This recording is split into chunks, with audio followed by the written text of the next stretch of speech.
రాష్ట్ర ప్రభుత్వం యొక్క రాజ్యాంగ విరుద్ధ చర్యలను ప్రజల్లోకి తీసుకెళ్లడానికి ప్రజాస్వామ్యయుతంగా మండలాల్లో ధర్నా చేసి ప్రభుత్వం మీద ఒత్తిడి పెంచే కార్యక్రమం చేసి ప్రభుత్వం యొక్క ప్రజా వ్యతిరేక విధానాలను అసంతృప్తి వ్యక్తం చేస్తా ఉన్నారని భువనగిరి కలెక్టర్ ఆఫీస్లో శాంతియుతంగా యువమోర్చా కార్యకర్తలు పెద్ద ఎత్తున ధర్నా నిర్వహిస్తే పోలీసు బలగాలతోని లాఠీచార్జ్ చేసి దాదాపు 30 మంది మీద అక్రమ కేసులు బనాయించి ఈరోజు జైలుకు పంపించడం జరిగింది.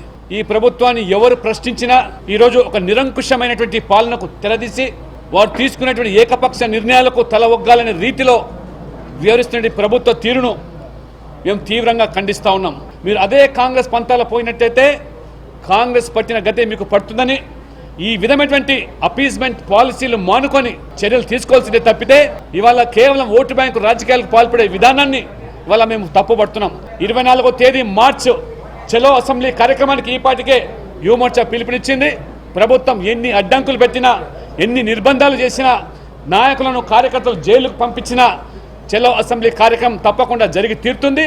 ఆ రకంగా ప్రజాస్వామ్యయుతంగానే శాంతియుతంగానే ప్రజా మద్దతుతోనే ఈ ప్రభుత్వం యొక్క రాజ్యాంగ విరుద్ధ చర్యలను అడ్డుకుంటామని చెప్పి కూడా మేము హెచ్చరిస్తా ఉన్నాం.